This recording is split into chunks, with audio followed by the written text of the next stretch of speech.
Assalamualaikum warahmatullahi wabarakatuh. Kembali lagi bersama saya Aki Ageng Jatikumolo di channel saya Sinar Kesadaran. Nah, oke. Untuk video saya kali ini saya akan menjelaskan tentang pemaharan benda pusaka ataupun benda bertuah ya. Khususnya untuk kalian-kalian yang pernah melakukan pemaharan benda pusaka ataupun benda bertuah, dan untuk yang belum pernah melakukan pemaharan benda bertuah yang akan melakukan transaksi benda bertuah, mohon simak channel ini baik-baik dan ambillah manfaat-manfaat yang kiranya bisa sambil ambil, bisa sambil terapkan dalam suatu ritual nantinya. Oke. Di sini saya mau menjelaskan mengenai benda bertuah, kiranya apa yang akan sampai lakukan dulu sebelum melakukan suatu pemaharan. Yang pertama, biasanya kalau misalnya saya ada pasien atau apa, mas barangnya masih ada ataupun apa gitu, nah saya menjelaskan masih, dan untuk apa sih barang-barang tersebut, untuk apa sih, bergantung dari pemahar-pemahar yang akan melakukan transaksi. Biasanya untuk ada yang melakukan untuk pelarisan dagangan, ada yang untuk melakukan pemikat lawan jenis, ada yang melakukan untuk pelet secara langsung. Banyak versi-versi pelarisan dagangan, misalnya kayak benda bertuah paku, keris. Keris itu bisa untuk media-media demikian. Khususnya yang biasa sering didengar itu ya orang keris combong. Ini kan apa, berlubang ya, kalau berlubang identik dengan combong. Nah, keris combong ini bisa untuk media penarikan lawan jenis ataupun media pelet. Bisa. Konsepnya bagaimana sih mas kalau untuk apa benda-benda bertuah itu sendiri? Nah, khususnya demikian. Kalau misalnya untuk benda bertuah sendiri, ada yang menggunakan makhluk khodam, makhluk yang dinamakan khodam, ada juga yang menggunakan energi pemikat ataupun energi penarikan untuk suatu target yang diminatinya gitu. Maksud dari suatu makhluk itu sendiri, biasanya kalau misalnya makhluk dia akan mempercepat proses. Nah, kalau misalnya makhluk ada yang meminta timbal balik atau meminta suatu upah dari pekerjaannya, misalnya kok dia berhasil mendekatkan si sampean kepada target, nah dia harus meminta upah. Salah satunya biasanya bisa menggunakan doa, mantra ataupun apa, dan bisa juga dari pengolesan minyak kepada media tersebut. Nah, biasanya keris diambil terus diolesin, itu salah satu memberi makan, memberi energi kepada media tersebut, berterima kasih kepada isinya. Apakah hal-hal demikian termasuk suatu hal-hal musyrik syirik? Belum tentu juga. Soalnya musyrik syirik itu nggak bisa dijelaskan secara mulut ataupun cocok ya. Kalau misalnya tingkat musyrik syirik itu ya hanya bisa orang itu sendiri yang tahu mengenai tingkat kesyirikan orang, tingkat kemusyrikan orang, yang nggak bisa secara umum orang tahu, oh dia musyrik, oh dia syirik, nggak bisa. Yang tahu kemusyrikan seseorang, kesyirikan seseorang, ya orang itu sendiri. Dia menduakan sama Allah, menduakan Allah enggak, dia percaya enggak ada makhluk yang luar biasa selain Allah gitu. Kalau dia meyakini demikian ya berarti dia syirik gitu. Nah, kita kembali lagi di ini ya, mengenai benda pusaka. Sampean sebelum pemaharan atau membeli benda pusaka harus cermat tentang praktisinya ya. Praktisinya itu harus jelas. Jangan praktisi abal-abal sampean meyakini. Banyak mas, apalagi yang sekarang praktisi yang beneran malah jadi dikambing hitam kan gitu. Ya maaf aja, bukannya bagaimana, soalnya banyak di media sosial yang mengkedok sebagai praktisi, tapi dari manfaat karomah berkahnya itu nihil. Itu yang saya sesalkan. Makanya cara bahasa Jawa itu jelek ya. Yang dipertanyakan itu mengenai praktisinya, bagaimana sih praktisi itu, terus dia itu mempunyai padepokan ataupun alamat yang jelas, terus dari sosial medianya itu gimana, jangan ujuk-ujuk sampean tanyakan oh deal transaksi itu janganlah. Nah setelah sampean sudah jelas dengan praktisi tersebut, yang kedua sampean menanyakan mengenai bendanya. Benda tersebut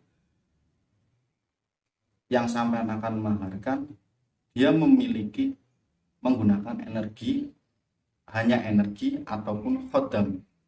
Nah, kalau misalnya untuk khodam ataupun makhluk bahkan sampai jin sekalipun, ya sampean harus tahu. Soalnya itu akan berdampak ataupun berlangsung dalam kehidupan sampean, bukan sampean hanya mahar ini aja, tapi setiap apapun yang sampean mahari itu akan berdampak pada kehidupan sampean ke depannya. Gitu, ya. Kalau misalnya sudah dijelaskan mengenai oh ini itu pakai makhluk mas, kalau makhluk sama persyaratannya harus melakukan suatu ritual, sama harus melakukan suatu sesaji ini, yaitu mungkin tingkat yang saya nggak tahu kalau masalah yang demikian. Saya jarang sih menggunakan apa yang melibatkan makhluk ataupun apa ya, tapi kalau di saya sendiri ya khususnya untuk secara energi, ini kan spiritual solawat ya, yang lebih dominannya kepada energi, apalagi energi positif, walau masya Allah. Untuk medianya sendiri bervariatif, tergantung dari praktisi itu menjelaskannya. Kalau saya ngomong ini batu karomah untuk suatu daya mengikat, ya sama bakal percaya orang percaya walat pangeran. Bisa saja saya menjelaskan bahwa ini suatu benda yang bisa menarik pembeli ataupun menarik daya keberuntungan agar dagangan kita semakin laris. Sama itu percaya orang percaya ngapain sampai mahar kan gitu. Syarat utamanya pemahar itu harus siapkan kepada praktisi itu. Mulanya sama butuh kenal ataupun mengerti, mendalami, tahulah praktisi itu beneran atau hanya abal-abal gitu, khususnya. Kalau ngopi dulu bro. Alhamdulillah. Oke. Itu tadi yang kedua mengenai makhluk ya. Sama menanyakan, mas ini pakai makhluk atau pakai khodam atau pakai energi gitu, ya kan? Beda-beda. Terus kalau masalah media ya bodoh lah, barang itu beda-beda, tapi tergantung dari praktisi itu sendiri nyocoknya gimana. Oke. Nah untuk yang ketiga, prosesi penyelarasan itu sangat penting dalam suatu transaksi jual beli atau pemaharan benda virtual. Penyelarasan itu maksudnya gimana sih? Penyelarasan itu bisa dikatakan kalau bahasa kedokteran itu penghubung DNA ya, penghubung DNK. Saya contohkan simpel aja. Misalnya sama ini beli keris, mas saya mau mahar keris, oh ya monggo.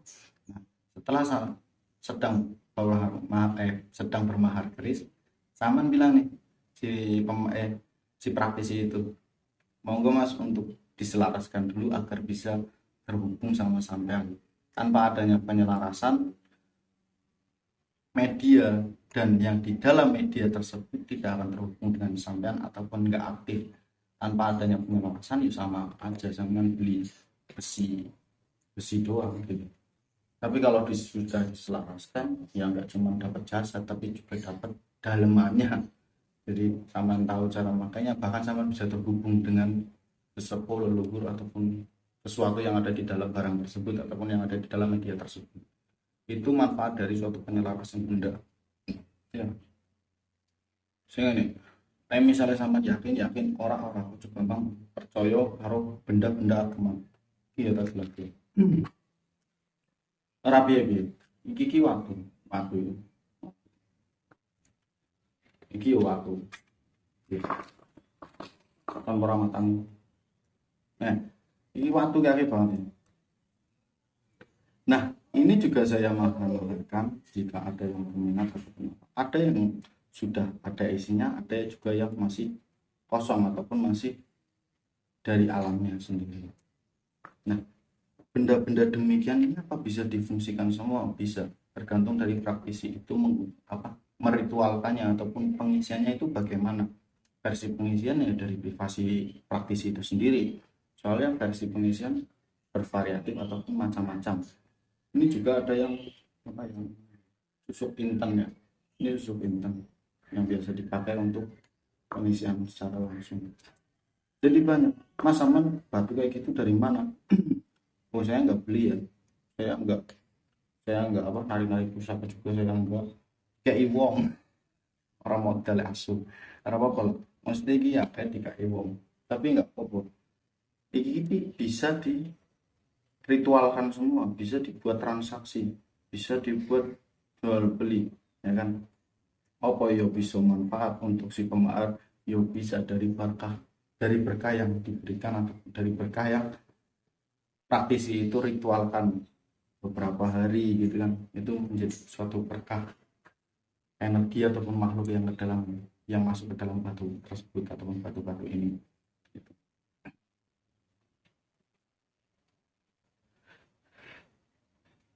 Intinya dari saya sendiri, kalau misalnya sampai mau melakukan transaksi ataupun pemaharan benda pusaka, lebih detail lagi ataupun lebih cermat lagi dalam mencari suatu praktisi ataupun memahari benda-benda virtual, ya kan? Soalnya jangan terlalu gampang terpengaruh dengan budi fisik ataupun apa. Iki lo selongsong, iki lo marana selongsong. Anggap iki wesi lho. Iki terakhir dinyang 20 juta tapi yo bengke. Dol. Yo ora muni pamer aimu. Yo ono sing model selongsong tapi yo paling larang iki. Ya sing pertama yo iki. Ngono kuwi. Tapi ya nggak apa-apa. Nah, mungkin segitu saja dari saya untuk mengenai transaksi ataupun jual beli benda pusaka. Ojo gampang tertarik, ojo gampang berminat kepada suatu benda ataupun apa, lebih detail lagi sampai melihat suatu praktisi dan bagaimana cara pengisiannya maupun pada benda tersebut menggunakan apa makhluk atau jin ataupun energi gitu, jadi biar lebih jelas. Nah, untuk dari saya sekian dulu, nanti akan kembali lagi di channel Sinar Kesadaran. Assalamualaikum warahmatullahi wabarakatuh.